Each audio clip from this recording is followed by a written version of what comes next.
Good afternoon, everybody. We will continue today on the lecture about international migration, but I just wanted to give you some announcements here and some updates. So this is the calendar in our syllabus.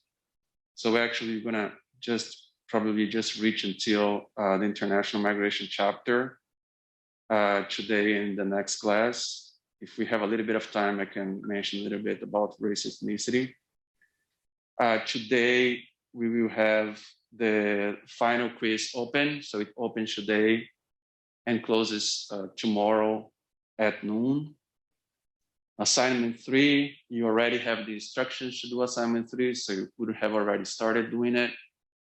And it will formally open in Canvas also today at 4:30 at the end of this class with quiz 17.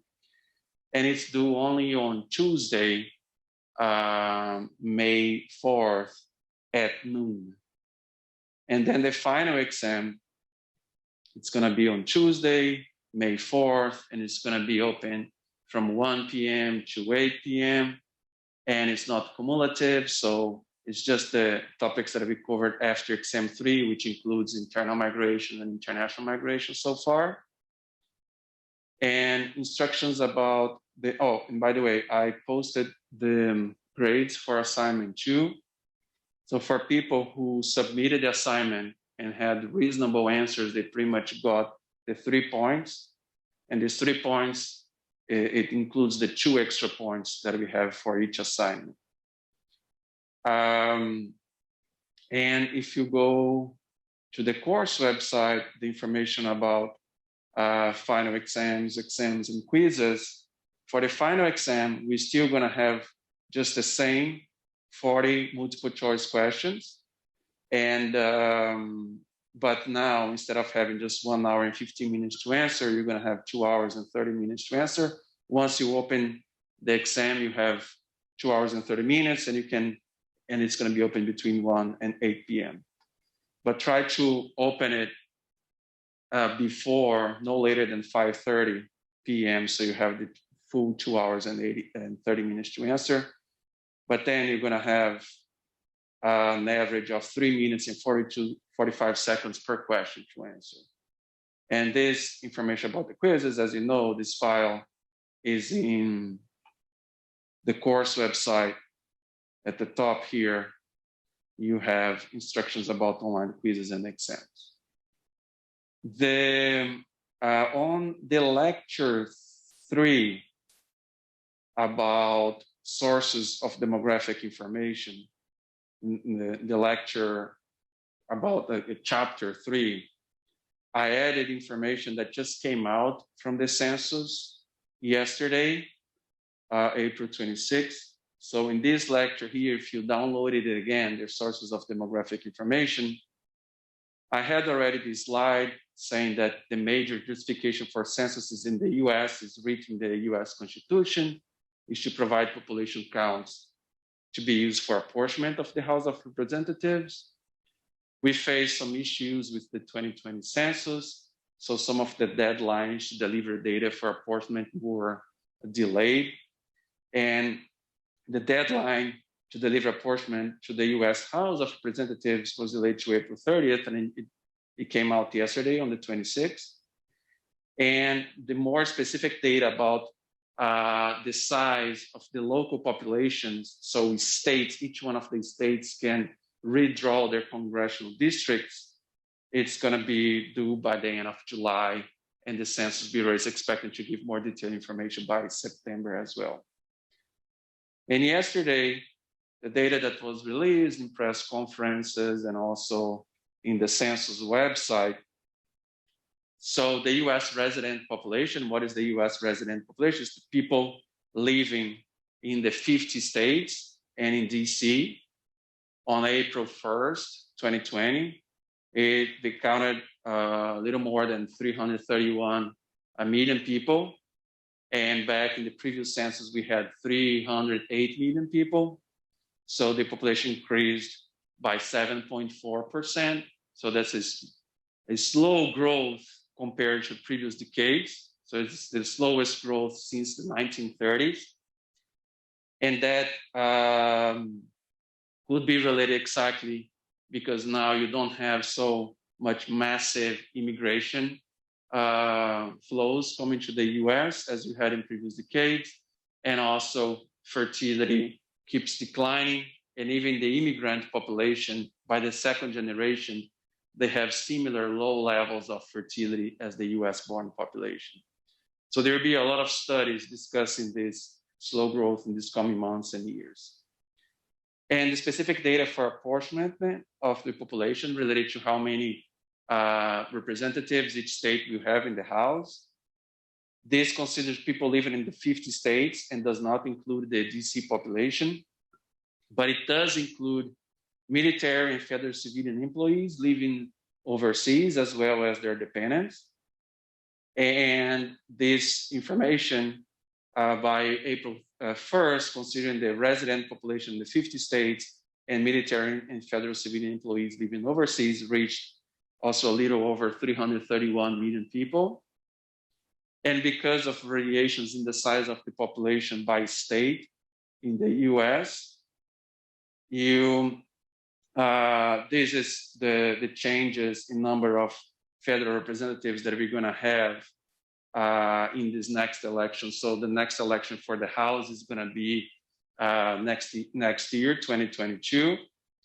And the representatives starting in January 2023, we're going to have 2 more than before from Texas. So Texas gained 2 seats. And these other states in light green gain 1 seat. So this is the overall number. So Florida, we have 28, North Carolina, 14. And the ones, the states in light purple, they lost 1 seat. So California was 53, and now it's going to be only 52 representatives.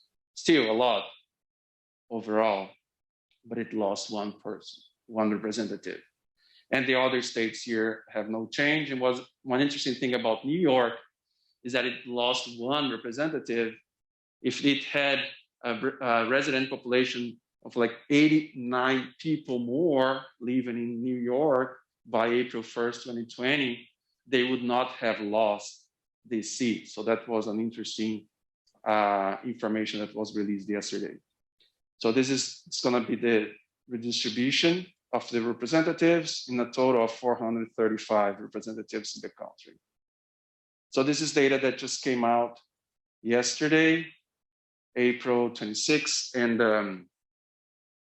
it's updated in the slides from chapter 3.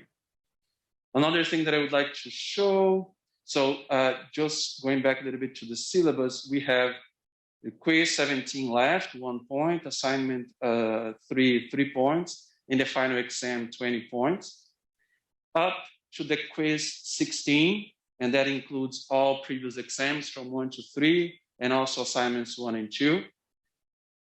So this is not considering this final grade, the quiz 17, assignment 3, and final exam. This is the distribution of grades that we have right now. So we have around 7% 3 students with an A at this point, 15 students, 34% with a B, almost 41% with a C, and then 4 students so far D and 4 F. I just wanted to give you this information right here because you still, of course, I really think students can improve their grades because we still have the extra points from assignment 3, we still have quiz 17, and as I mentioned, you're going to have much more time to answer each question on the final exam compared to the previous exams. I know that there is still the Q drop deadline is still up there. You can drop until the end of the classes, but I really think that everybody can pass with at least a C in this class, right? And yeah, so slides updated, upcoming assignments and quizzes and final exam, and the distribution of the grades at this point. Okay. Any more that I wanted to say? this I'm going to show after I talk about international migration. So I will continue now here on the lecture about international migration. And I was mentioning that this process of integration into the American society, it happens in different levels for different subgroups of the population. In this specific case here, looking for subgroups defined by race ethnicity. So usually what you have is that by the second generation of immigrants, people improve their education levels, earnings, occupation. They decrease the percentage of those that are in poverty, and also they improve residential integration and also knowledge of language, the English language. And these are all positive factors of the integration of immigrants into the country, and that happens in a really fast way by the second generation. And second generation is pretty much people born in the US, but parents born outside. And but there are some factors that integration causes declines in well-being of the population because of health services in the US still being really so expensive, and because of really all the food usually consumed in the US really high in fat and not really good for the health of individuals. Usually second generation immigrants, third plus generation immigrants have worse health overall than the immigrants, the first generation immigrants as a whole, as we already talked. Crime rates are the lowest among first generation immigrants, so integration increases crime, and family stability also, it declines by the second generation. And as I mentioned before, it varies by race ethnicity groups, right? Asians have, this is all in comparison to whites. Asians have the fastest integration, Latino the slower, and African Americans the slowest. And undocumented immigrants, of course, because they don't have access to a series of different good jobs, and then by having worse jobs, worse earnings, lower earnings, they don't have access to good health system or to even health insurance, and that affects in a negative way their integration to the US.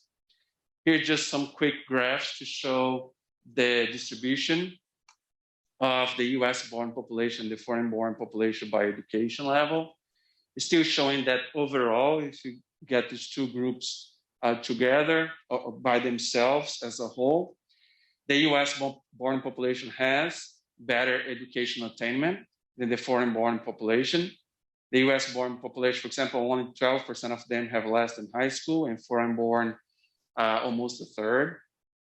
Those with high school, those who are high school graduates or at least some college, 61% among US-born, and only 35% among foreign-born. And in terms of those with at least a bachelor's degree, then actually the foreign-born population has a higher degree of people with at least a bachelor's degree, exactly because usually foreign-born population in the US, some of them, they either come, a big group of them come with low skills, low educated, and they will perform jobs that don't require high skills. But then a great portion of immigrants coming to the US, they have really high levels of educational attainment. So you have these two major groups, either low skilled or high skilled immigrants coming to the US.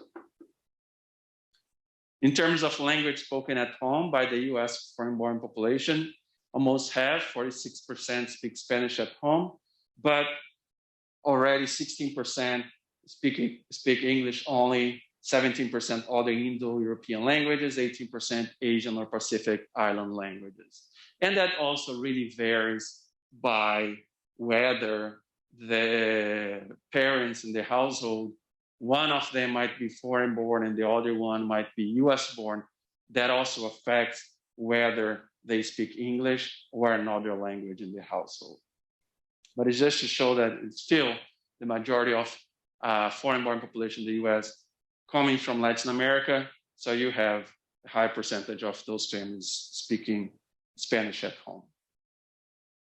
And now the next topic in this lecture is specifically about undocumented immigrants. And that's has become a really controversial topic in the US since the 2016 presidential election.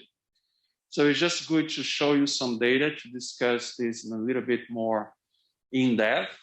International migrants are often categorized as either being documented or undocumented. And undocumented immigrants, also known as unauthorized immigrants, is a person who, or are those who immigrate into a host country through irregular and extra-legal channels. So they don't have the proper documentation, the proper visa to stay the length that they stay in the host country. And here in the US, we make a really clear separation between the types of undocumented immigrants, those who entered without inspection, called the EWIs. So during the process of migrating to the host country, the person avoided inspection by crossing borders clandestinely or traveled with fraudulent documents. So that happens, for example, of immigrants coming in from the southern border, crossing the border without documents. Those are EWIs. But in more recent years, or actually like more recent decades, the great majority of undocumented immigrants, they entered the country with a valid visa. They did not have fraudulent documents. They had a valid visa, but they overstayed their visas. So these are called the visa overstayers or visa overstays. So that's when a migrant overstayed the time limit of legally obtained a non-immigrant temporary visa. So these are people who usually enter the US. They might have a tourist visa that would allow them to stay here maybe for 3 or 6 months, but then they just stay longer. And once they pass that time that they're allowed to stay, they become undocumented immigrants, right? So they don't have access to have a social security number, and they cannot, in some states, not even apply for a driver's license and so on, okay? And in this paper by Martin and Migli, one important thing that they summarize and they emphasize is that immigrants, because they are not the majority of the population, but they are millions of foreigners who enter the US each day, they shape how the country is. They shape the country in terms of diversity, race, ethnicity composition, and culturally as a whole. So just to give some data, already some data only from 1990 and 2005 in this specific example here, 14.5 million immigrants were accepted as permanent legal US residents between those years, which gives an average of almost 1 million per year. And the recent waves of immigrants have brought greater diversity to the US population. Europe was the source of most immigrants throughout our history, as we saw in the previous tables and graphs that I showed in previous classes. But now most immigrants, they come from Latin America and Asia. And undocumented immigration began increasing in the 1970s. And I will talk a little bit about this here now, kind of linking why that happened, the increase in undocumented immigrants in the country, and how it's affected, how that's related to policies that were implemented in the US in these last decades. So just to show you here, this graph from 1820 to 2005. And here we have major names for these immigration phases, the frontier expansion. Most people entering the US were from Northern and Western Europe up to around 1880. And then between 1880 until 1910, you have the industrialization process, it increases in the US, and you have major sending regions of immigrants to the US were from Southern and Eastern Europe. And these numbers here are in thousands. So for example, here around 1905, 1910, you had around 1.3 million immigrants entering the US. And then there is an immigration pause, some policies that are implemented to kind of try to pause the number of immigrants coming to the US, so it declines a lot between 1910, 1915 to 1965. And most of immigrants entering the US at that time were from Western Europe. That was a clear policy implemented to have more people from Western Europe coming to the US. And then, as we mentioned in the previous slide, around like 1970s, you start to see again an increase in immigration. And this is all legal immigration, right? We are not talking about undocumented immigrants here. And in 1986, there was implementation of the Immigration Reform and Control Act, under which 2.7 million undocumented foreign US residents obtained legal immigrant status. So the IRCA automatically gave to 2.7 million undocumented foreign US residents legal status. That's why you have this jump here from this is overall the number of legal immigrants in the US. It increases exactly because of that policy. This policy, IRCA, even today, it's referred by politicians as being a comprehensive immigration policy. And several politicians even talk that we should have more comprehensive immigration policies. But in reality, this act, the IRCA from 1986, is not so comprehensive. It's more like a compromise between Republicans and Democrats in the country. So Democrats said, okay, let's just legalize the situation of these 2.7 million undocumented immigrants. So give them amnesty and they become US citizens or legal immigrants. And on the other hand, Republicans are like, okay, we can give legal status for these immigrants, but we're going to increase border security in the southern border. So I don't really interpret the Immigration Reform and Control Act of 1986 as being a comprehensive immigration reform. It's more like a compromise between these two major political parties in the US, providing legal status for immigrants, defended by Democrats, and increasing border security, defended by Republicans. And we're going to talk about that in these coming slides now, what that caused the US population to be in terms of distribution of immigrants because of this kind of policies that did not actually have a more in-depth debate about this issue. And for that, it's good to go back a little more, some decades ago, and talk about the Bracero program. The Bracero program was a temporary labor program that admitted short-term foreign-born workers in the country. It was created in 1942. It was expanded in the second half of the 1950s, and it was terminated in 1968. You might have heard about Cesar Chavez. I always say his name in the Brazilian accent. I don't know if I'm saying it correct. Cesar Chavez, that's how I would say his name.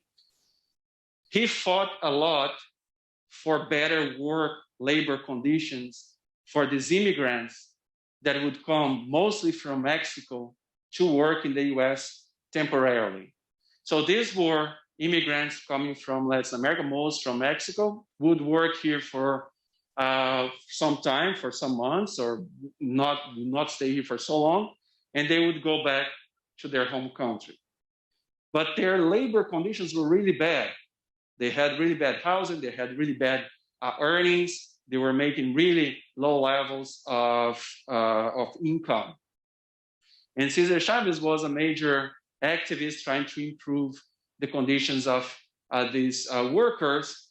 But then as pressures were being made to improve the conditions of these workers, the American government said, okay, we have problems with this program. Instead of improving it, let's just stop it. Let's just terminate it. But when you terminate a program and you already have all this demand from American companies or American businesses to have temporary labor, and also from Mexico people looking for those work opportunities, the US simply finishing the program is not going to stop the flow of immigrants, because there is the demand from businesses and there is a supply from workers, from the areas of origin, from the country of origin. Exactly because that policy was terminated without any actually study about the consequences, undocumented immigration increased after this period. Not because there was an increase of Mexican immigration to the US. They kept coming the same way as before. But now they cannot enter as temporary workers. They enter as undocumented workers.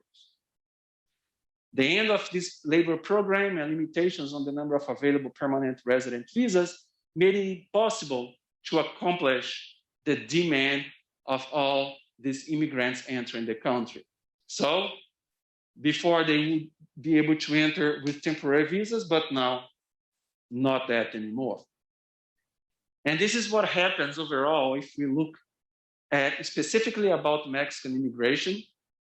And this is a graph created by Douglas Massa and his colleagues, using data from the DHS, from the Department of Homeland Security. Up until the Bracero program existed, before that, you had a lot of temporary immigrants entering the US. This is the annual number of immigrants entering the US from Mexico specifically. When you pretty much just finish the program, but the economy is still the same, American businesses want to have those immigrants working for them, and immigrants want to come to the US to provide labor. They will keep coming, but they cannot enter as temporary migrants, and they cannot actually get legal visas because the demand is higher than the provision of visas. They enter as undocumented immigrants. So the overall levels of undocumented immigrants increase a lot. It increases until a little after 1975, and it stayed kind of stable until 1986. And the overall level of legal immigrants is also stable over time. But the temporary migrants, the visas that are provided by the government, is really, really low to how it was provided before. Really low levels. Increased a little bit here in the 80s and 90s, but really, really low levels. And with the implementation in 1986 of the Immigration Reform Act, you have then a decline in the number of undocumented immigrants because they automatically receive a legal status, but then it kind of like stays more stable in the next years after the implementation of the IRCA, right? So there is not a magic why now you have a higher percentage of undocumented immigrants. The US need these workers. These workers want to come here. And you stop the provision of temporary visas, and they will just come without visas. And they will still get jobs from these businesses in the US, okay? This is just an example of ending a policy without any analysis about the economic structure and demand and supply of the US. And the same thing we could say about the IRCA too. And this is the overall unauthorized immigrant population in the US in millions. So in these are more recent years, it increased from 3.5 million in 1990 to 12.2 million in 2007, but has been more stable over time. This is the overall unauthorized population, the stock of the population. This is not people entering per year, that's the stock, the number of undocumented immigrants in that specific time. And in this graph, we have specifically the number of unauthorized immigrants in the US from Mexico. And as we have been seeing already for several years, the overall number of undocumented immigrants from Mexico has been declining. So immigrants from Mexico usually come to the US with a legal status with a higher probability than in previous decades. So these numbers are not increasing anymore. They are declining and tend to be a little bit more stable or declining over time. And whenever we talk about this issue of, oh, we should provide legal status for undocumented immigrants because they have their family here, and by having them providing legal status, they will have better access to health services, and then they also can better pay taxes and so on. And when the other hand say, no, undocumented immigrants should stay outside, we should try to deport them or increase border security to don't let undocumented immigrants come. When you look at this table here, you understand that the source of undocumented immigrants, it's not related to people crossing the southern border. If you look at the overall numbers in thousands of foreigners entering the US, in 2003, 4 and 5, okay, some years ago. But the number of unauthorized foreigners, that's an estimate, enter the US in each one of these years, is around 525,000. And visitors, like with temporary visas, they're around 20 million, 22 million, 23 million in these years, 2003, 4, and 5.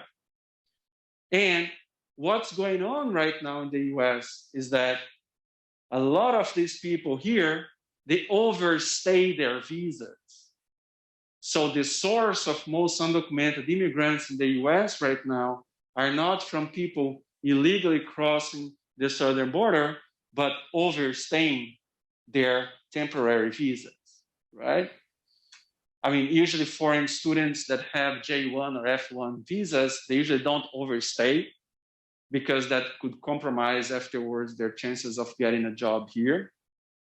But that happens more for people that enter with B1 visa, which is tourist visa in the US, okay? So just looking at the symbol table, we start to say, oh, it doesn't make any sense to spend so much money building, increasing security in the southern border or building whatever fence or wall you might want to have down there. This is the status of foreign-born population in the US, also based on data from 2005, the same paper. You had around 39% of foreigners in the US with the legal status, 31% already also legal status and already naturalized as citizens, and around 30% of them undocumented immigrants. And just going a little further on this and coming into this more contemporary debate that we started to hear a lot in the 2016 presidential election, and we heard again in 2020. So just to give an overall idea, and this is data, these are all this information here. I got it from these recent papers written by Dudley Poston and Peter Morrison. Dudley Poston, the same author of the textbook of this course. So just to give you an idea, there are around 44 million foreign-born people in the US based on data from 2018. And almost 11 million of them are undocumented immigrants, 4.5 million are visa overstayers, and around 6 million enter without inspection. But as I said, in more recent waves of undocumented immigrants, most of them are visa overstayers, not EWIs. Another thing that has to be clear, we would spend a lot of government money, taxpayers' money, to build a border wall in the south. It would cost over 21.6 billion. But if we look at historical data, if we look at the trends of immigration in the country, and also to examples from other countries, this border would not work. It would be a waste of money. Historical evidence shows that. More recent waves of undocumented immigrants are visa overstayers.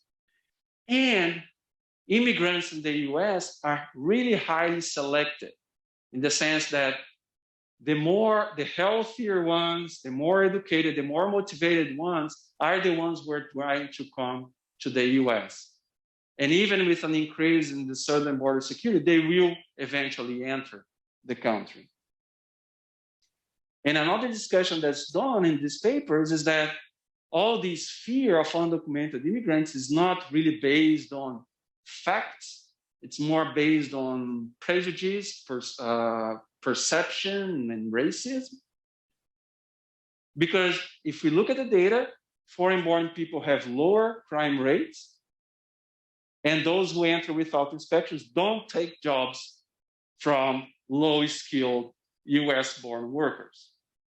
And I'm going to have, in the following subsection of this chapter, probably I'm going to be able to discuss in the next class, I'm going to talk in more detail about this topic here. But let's discuss these other things here, the historical evidence, and now most of the undocumented immigrants entering as visa overstayers, and the selectivity of immigrants. Virtually all the famous walls in the world did not or do not work.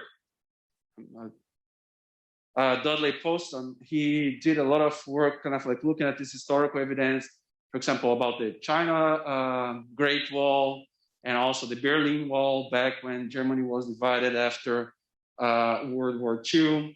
And he kind of like looked at data from all these different countries. And in these specific papers here, in these specific short articles, he mentions the case of China's Great Wall that took almost 2,000 years to build at a cost of hundreds of thousands of lives. And it actually consists of series of walls. So it's a really long and huge wall. But it did not keep out foreigners from entering the country. Mongols entered China and ruled China in the Yuan dynasty between 1279 and 1368. And then the Manchu entered China and ruled China in the Qing dynasty between 1644 and 1911. So all these thousands of years to build a wall, huge wall, and it did not retain foreigners from entering the country. Even in the time, it was like much lower technology for these people to, or modes of transportation for immigrants to enter China in this specific example, in these specific years. Second point, the majority of undocumented immigrants entering the US in more recent years, they enter the US with a valid visa. And they overstay the time limit that they could stay. So they usually come with a tourist visa and they just overstay those months that they're supposed to stay here. They don't come through the southern border. There is a debate in the US for several years already about implementing a biometric entry and exit system that would monitor people entering and exiting the US. It would reduce the number of visa overstays because you have a better track of people entering and leaving. And the Congress mandated an electronic entry system more than 20 years ago, but the tourist industry doesn't want to have that because they would think that implementing this entry-exit system would kind of decrease the chances of people wanting to come to the US as tourists, because so they don't want the tourist industry to be negatively affected by this system, so they lobby against implementation of that system. So it was mandated, but not implemented. In some countries, when you enter the country, you have to show your visa, as in the US. You have passport control when you enter, for example, in an airport. But when you leave the US, there is no passport control. There is no passport control in the sense of like someone trying to, from the border security, try to see if you had the visa and if you left in the correct time or not. So there is an entry system, but the exit system is not actually implemented. Some countries in the world, you have for example, in Brazil, the federal police both looking at the documents of people when they enter and when they leave Brazil. In that case, even when Brazilians leave the country, they have to show the visa, the valid visa for the country that they want to go to. And that system was not actually implemented in the US because of the lobby of the tourist industry against this policy. The third point, selectivity of migration. Most immigrants coming to the US are really highly positively selected. And we talked about that before. The US has a lot of pull positive factors that bring people to the country in terms of job opportunities, higher earnings, education opportunities, and so on. That makes the country attract immigrants with actually more motivated, with better earnings and higher educational attainment compared to their countries of origin. And because of that, the US is called Exceptional America for exactly attracting immigrants with higher levels of education and income. So these immigrants are usually more highly motivated than the average population of the countries that they are leaving behind. Only the strongest and most advantaged people attempt crossing the southern border. Although we make the journey to the US more dangerous, many migrants will fail, but eventually most will succeed. And in this specific paper by Massey, a more recent paper from 2016, they kind of show that people will try to come, they might fail, they go back to their home country, but they will eventually succeed. The chance of them entering the country will not actually change over time. A wall will cause immigrants to settle and stay in the US and not return to their home country. What does it mean? Let's say before, when the Bracero program was going on, a program that was really exploiting the labor of immigrants really bad, but it allowed immigrants to come here and work temporarily.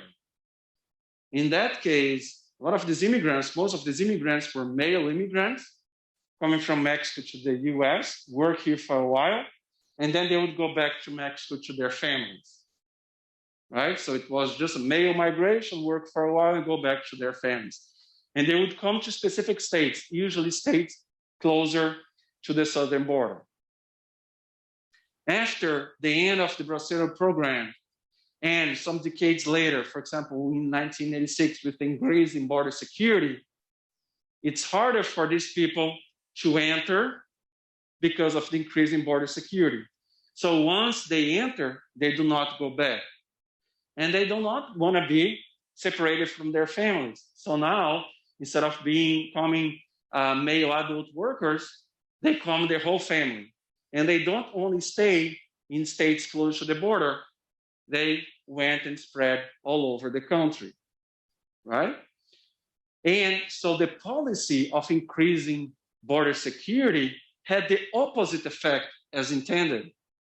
Now the whole family comes, they stay, they do not go back the same chances that they had before because it's harder to get in. So once they get in, they stay. And they kind of live everywhere in the US now. So that's a little bit of this discussion, these slides here, about these papers by Massey. There was an increase in border enforcement after the 1986 IRCA, as I mentioned before. It was a massive policy intervention. And it was undertaken for domestic political purpose, not based on analysis of forces of driving, of what are the forces driving migration. In other words, it was a policy that increased border security in the southern border a lot after 1986, but it was not based on science. When you do not act with so much money, with government money, saying that you have an objective and you do it, and your action is not based on science, you're probably going to have the opposite effect as you intended. So it was much more related to political reasons. Politicians, pundits, and bureaucrats continue to call for more border enforcement. However, since 2008, net undocumented migration has been pretty much zero or negative in the country. So there is this overall perception that undocumented immigrants are increasing, not based on data, much more based on this political ideological discourse being done by politicians or people in the media as well.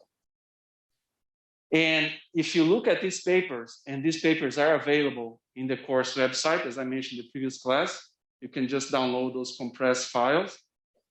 And if you look at specific these papers here, they have several graphs showing that now people, once they enter, border security increased a lot. And the national spending with border security increased a lot in terms of money, but that doesn't decrease the chances of people entering the country. And this overall discourse against immigration happens even in a moment that undocumented immigration has not been increasing anymore. So policies are usually not based on evidence. These immigration policies in the US are not based on science. Even when policies respond to changes in immigration, they are usually not based on understanding the driving forces of international migration. These policies are usually shaped by economic circumstances, political ideologies, symbolic significance of immigrants presented by the media, politicians, and legislators, less based on data, less based on science. And this slide here summarizes what I have been talking, how these policies not based on science have the opposite effect as intended. Restrictions on work permits turn illegal migrants into unauthorized immigrants. However, family preference systems prevail, which encourage non-workers to migrate. So what happens is, like I said before, male workers would enter the country with temporary visas and then would go back. But then I cannot get a temporary permission to enter the US. So now I will still enter because I want to provide a better life condition to my family, but I will enter with my whole family. So not only the workers immigrate, but the whole family, even the ones that are not workers. So increasing border security, increasing border controls affected the behavior of undocumented migration from Mexico. Border enforcement discouraged circularity. In other words, immigrants coming here temporarily and going back. Undocumented immigrants, once they enter, they encouraged to stay.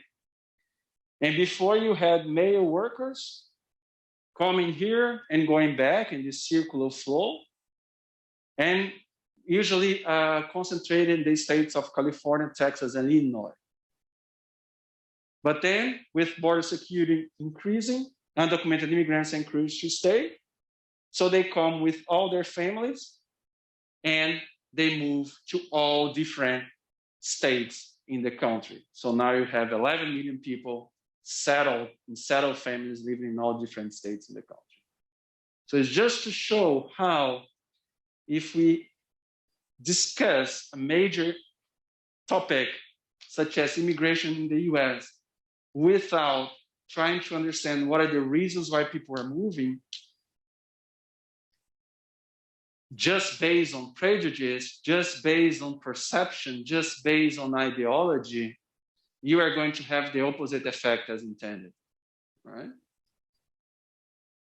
And this is a graph that shows by 2008, the proportion of undocumented immigrants within each one of these states. These colors here are a little bit counterintuitive. The light gray have between 45 and 80% of the population is foreign born, as we see in these states here. Dark gray between 35 and 45%. Overall, the population of undocumented immigrants in Texas at that year, 2008, the overall number, the absolute number could be higher than some of these other states. But here we are talking as a percentage of the population of those states. And then states with lower percentages of undocumented workers are in light blue and dark blue.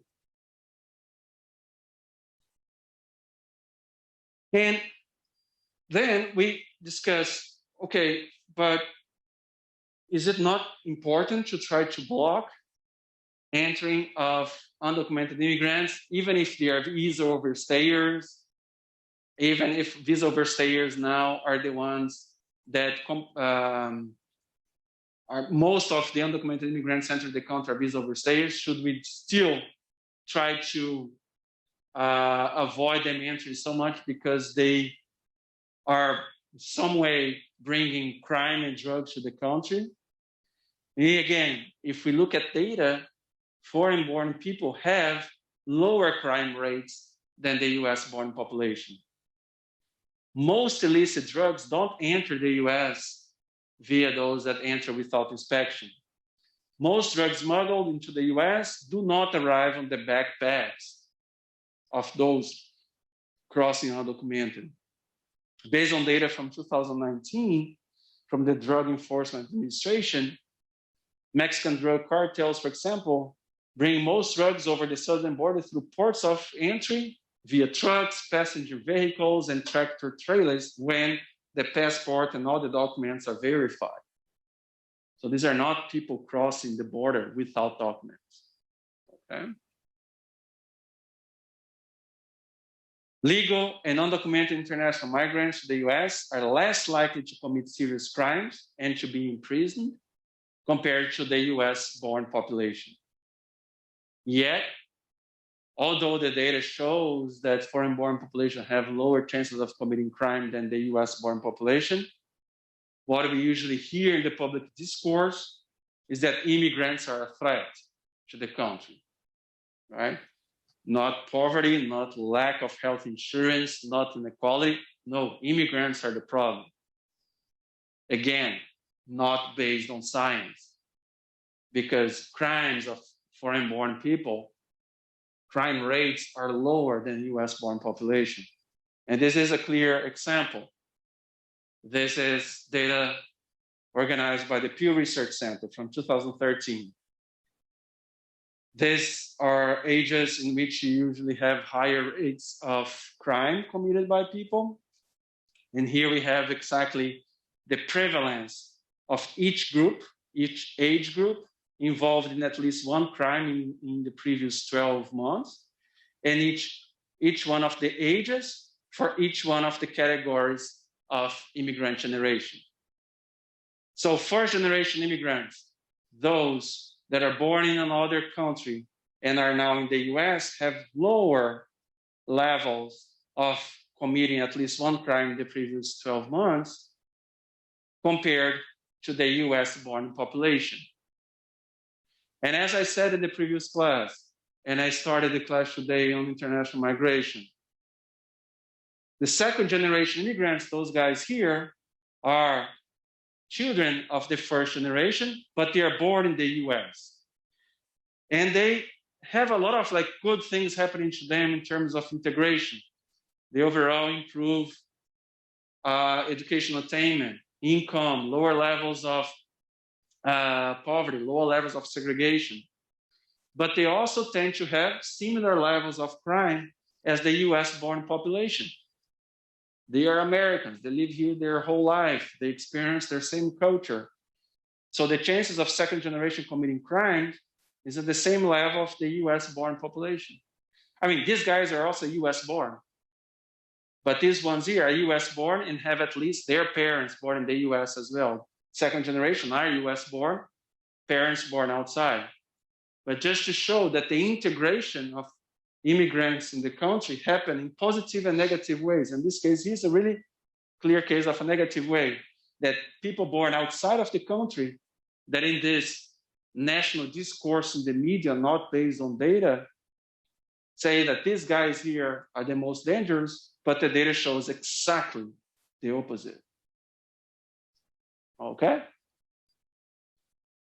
Public attitudes and perceptions toward immigration and questions about the social and economic impacts of immigrants are usually linked. What I think about immigrants, kind of, if I think that immigrants are dangerous to the country, that they bring crimes and drugs, I would tend to say that they have negative impacts on our economy, right? So usually people that have negative perceptions about immigrants in terms of crime, in terms of all these other factors, also think that they have negative impacts in the American economy. And the fortunes of immigrants and their effects to the economy, political system, schools, and society shape the public opinion on additional immigration. So those first immigrants that came to the country, how they do in the American society will affect how the non-immigrant population thinks about further levels of immigration to the country. And usually the public discourse links undocumented immigrants to terrorism. Although terrorist attacks have not been committed by undocumented immigrants. I mean, you see in these major TV channels, more conservative anti-immigration.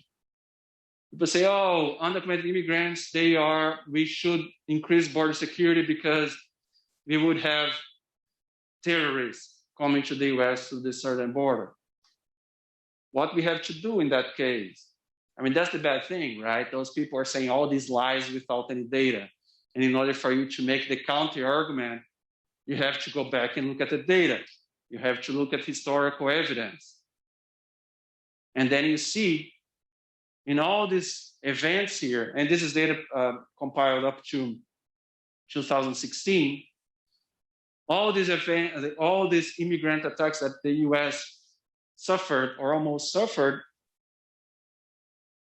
they were performed by people who had lawful entered the country or have residence in the country, most of the attacks, or they were carrying concealed explosives in their planes, like millennium bomber, shoe bomber, liquid explosives bombers, and the underwear bomber, but those were not successful in their bad intentions. Some of the 9/11 hijackers were actually visa overstayers, so they did not enter the country without inspection. They were visa overstayers. And these were all the terrorist acts performed by people that entered the US without inspection. Zero. Although the national discourse is that these guys here are the dangerous ones, right? And that's the thing. In order to make the counter argument against lies, you have to spend time if you want to have a really good counter argument and look at historical evidence, look at data, do a strong scientific argument. Those who enter without inspection don't take jobs from US-born Americans. Almost all EWIs perform work as America do not want. There is little evidence that EWIs harm or suppress the employment or wages of the local people. And in those compressed files that I have on the website related to the economic effects of immigrants, you can look at several readings that I have there that give some idea that actually these immigrants that enter without inspection are not having negative effects on labor outcomes of US-born Americans. And I will summarize these readings in the next section of this lecture. And about half of EWIs, they pay taxes. So they do contribute as well by paying taxes. Even those that don't have Social Security numbers, they can submit their tax, their income tax. In 2015, the IRS received more than 4 million tax returns from workers without Social Security numbers, and many of them were EWIs. They paid almost 24 billion in income taxes in that year. And they don't get anything back in terms of Social Security and Medicare payment.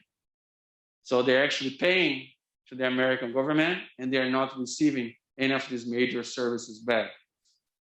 No retirement and no health payments with these national programs. And just in the discussion about which kind of policies, if we think about the data and the what actually happened historically would be more appropriate for the US. Now, back in here, if you go to my website, in my drafts, and then you here see unpublished draft, I participated as I kind of like guided one group in this conference that it's organized here at Texas A&M. It happened in February, actually, this year, during this semester. And it was the MSc 66 Student Conference on National Affairs. And it's open to all students here in the university to apply and try to participate. In my specific group, I was invited by the organizers of this group to have a subgroup discussing immigration policies in the US. So we were addressing the nation's immigration issues. And by the end of that conference, there are different subtopics in the conference. Ours was about immigration. And each one of these groups have to develop a policy paper. So we developed this policy paper, kind of like we were submitting it to the Secretary of the Department of Homeland Security, Alejandro Mayorkas. And we kind of like, I mean, the students wrote this and I was helping them organize, and I showed them those slides and some more other slides about migration that I have in my graduate course that's also available on my website. And giving some introduction and background, we used exactly the data from the Massey paper about the changes in the composition of immigrants by legal status after the Bracero program and after IRCA. And pretty much this discussion that we do here is that we could have policies that would provide temporary work opportunities for immigrants, because even qualitative data that some other sociologists have been analyzing here in the US, they show that a lot of these immigrants don't want to stay here for years and years. They would just stay here for a couple of years or even less, work temporarily and go back. But then we have to think about these temporary work programs for these immigrants in a way that they are not so exploited as the time of the Bracero program. So this is just a policy paper as we try to think within this conference in a couple of days only of some ideas for how to deal with this issue. But it was interesting that this discussion, I just asked the permission from the students to post this online, and we have already like 82 downloads, kind of cool in this semester. But this discussion about like how we can implement a policy that takes into account historical evidence and data, that's what all this the work by Douglas Massey is doing. Here we try to think about some ideas. And kind of saying that the IRCA, it's not a comprehensive policy implemented about immigration, it's just a compromise between Democrats and Republicans. If you go to the Sociology website at TAMU, Sociology at TAMU, home, Sociology Colloquium Series, and just remember Jeremy Slack from the University of Texas at El Paso. He did some work, qualitative work about deportation from the US to Mexico. And he published a book with this title. And here, like he presented his work back in March to our department.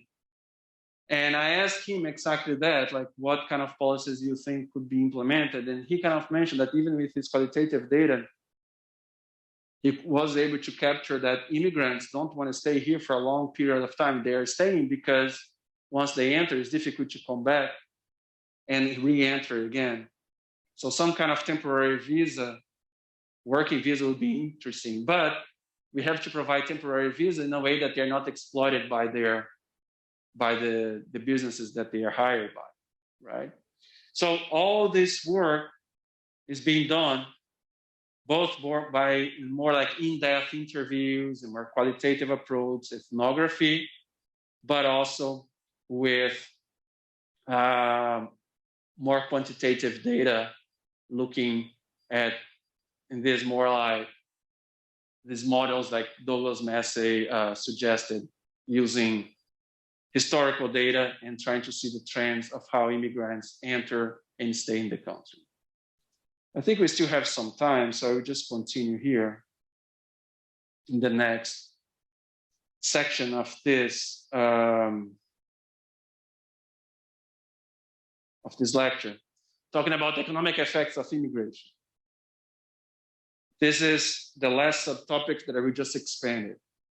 Immigration raises concerns that US-born workers might experience negative impacts on their earnings and employment. So there is this perception that if we let a lot of low-skilled immigrants enter the country, they will steal the jobs of low-skilled US-born workers, with the idea that mainly those with lower levels of education in the US, born in the US, will lose their jobs, will be negatively affected by increasing numbers of undocumented immigrants in the country. These US-born workers, these native workers, might experience an increasing competition for low-paying jobs with immigrants and refugees. So that's a major concern that we usually hear a lot in the national discourse. So the main question is, does an increase in labor supply due to immigration have negative effects on labor outcomes of competing low-skilled native workers? And the overall result, if you look at all the evidence, there are no definitive answers because numerous and concurrent effects are related to economic outcomes. But most of these studies that were analyzed in this report here, funded by the National Academies of Science, shows that immigration does not have a negative effect on labor outcomes. And the complicated thing is that there are so many different aspects that might affect earnings and unemployment in the country, not just immigration. So it's hard to measure that. And just to make it clear, this paper here, this report here, is available for free online. And so it has like more than 500 pages. You can download it here for free. It's this report published in 2015, The Integration of Immigrants into the American Society. And one of these chapters in this report is related to the economic effects of immigrants in the US. So this report here talks about several other topics about immigrants integrating into the country, and available for free in this link that I posted in the lecture here.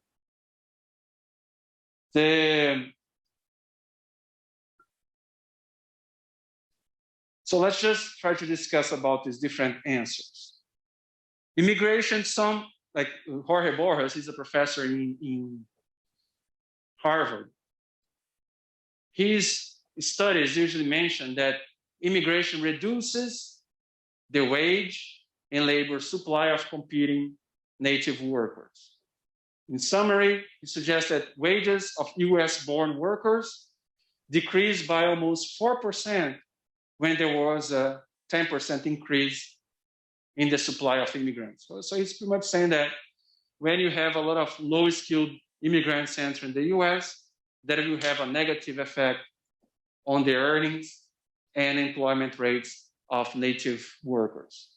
On the other hand, another group of economists like Ottaviano and Perry mentioned that immigration had a small effect on the wages of native workers, especially those with low levels of education, with no high school degree between 1990 and 2006. Immigration actually had a positive effect on the average of native wages, with the idea that these immigrants, low-skilled immigrants, would perform some jobs that low-skilled US-born people did not want to perform, and the US-born low-skilled people, they would get better jobs afterwards. But these waves of immigrants had a substantial negative effect on the wages of previous immigrants, older immigrants, not on the wages of US-born low-skilled workers. Why do we get different answers to the same question, using in some cases similar data? David Carr, the professor from Berkeley, he mentions that in some cases it's related to the methodology that these economists are using or these researchers are using. It depends on the assumption about immigrants, about their effect on the demand for production in the labor market. So, more specifically, the assumption about immigrants increasing demand for production in the labor market.